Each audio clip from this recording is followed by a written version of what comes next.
Assalamualaikum warahmatullahi wabarakatuh.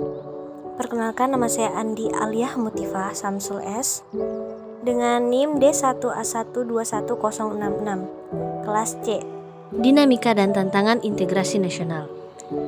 Yang pertama, pengertian integrasi nasional. Integrasi nasional berasal dari dua kata, yaitu integrasi dan nasional.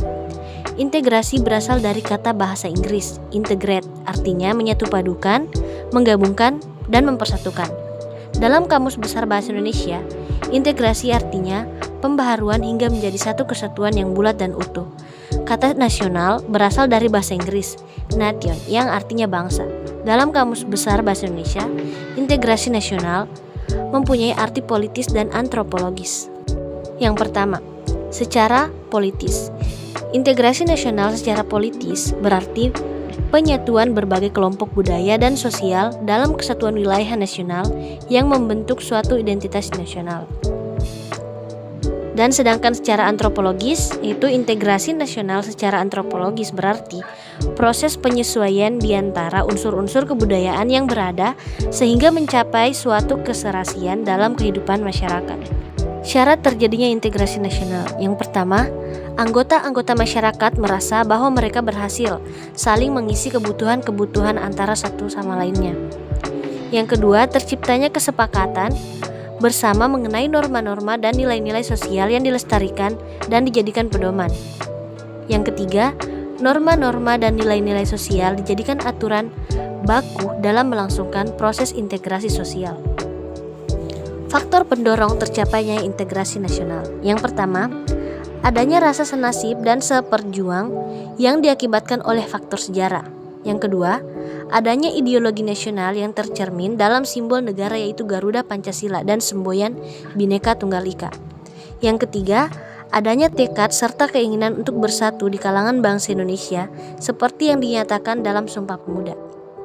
Yang keempat, adanya ancaman dari luar yang menyebabkan munculnya semangat nasionalisme di kalangan bangsa Indonesia. Faktor pendukung integrasi nasional. Yang pertama, penggunaan bahasa Indonesia.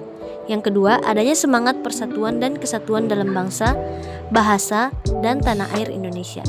Yang ketiga, adanya kepribadian dan pandangan hidup kebangsaan yang sama yaitu Pancasila.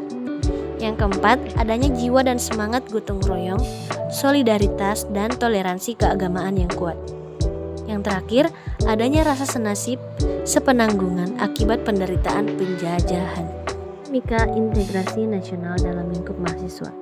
Integrasi nasional tidak hanya tercermin dari kehidupan masyarakat secara nasional, integrasi nasional juga tercermin dari kehidupan mahasiswa.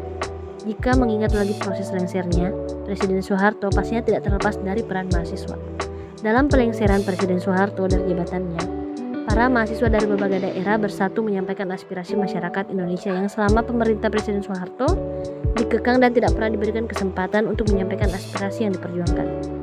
Mereka anggap memang harus disampaikan dan didengar oleh pemerintah. Mereka bersama-sama melakukan demonstrasi, mereka bersatu menjadi satu dan satu tujuan, yaitu dengan melengsarkan kedudukan Presiden Soeharto yang dianggap banyak sekali kecacatan dalam sangat dekat dengan KKN serta tidak pro rakyat.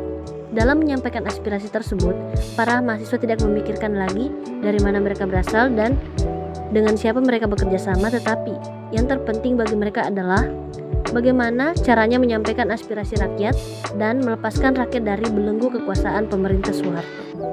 Tantangan integrasi nasional. Yang pertama, tantangan militer. Tantangan militer ini bisa berupa ancaman militer, yaitu ancaman yang menggunakan kekuatan bersenjata dan terorganisasi yang dinilai mempunyai kemampuan membahayakan kedaulatan negara, keutuhan wilayah, dan keselamatan segenap bangsa. Ancaman militer dapat berupa agresi atau invasi, pelanggaran wilayah, pemberontakan bersenjata, sabotase, spionase, aksi teror bersenjata, dan ancaman keamanan laut dan udara. Agresi suatu negara yang dikategorikan mengancam kedaulatan negara, keutuhan wilayah, dan keselamatan segenap bangsa Indonesia mempunyai bentuk-bentuk mulai dari yang skala paling besar dengan yang paling terendah. Invasi merupakan bentuk agresi yang berskala paling dengan menggunakan kekuatan militer bersenjata yang dikerahkan untuk menyerang dan menduduki wilayah Indonesia. Bangsa Indonesia pernah merasakan pahitnya diinvasi atau diserang oleh Belanda yang ingin kembali menjajah Indonesia sebanyak 2 kali, yaitu pada tanggal 21 Juli tahun 1947 dan 19 Desember 1948. Selanjutnya, tantangan non-militer. Tantangan non-militer pada hakikatnya berupa ancaman yang menggunakan faktor-faktor non-militer yang dinilai mempunyai kemampuan yang membahayakan kedaulatan negara, kepribadian bangsa, keutuhan wilayah negara, dan keselamatan segenap bangsa. Ancaman ini disebabkan oleh pengaruh negatif dari globalisasi.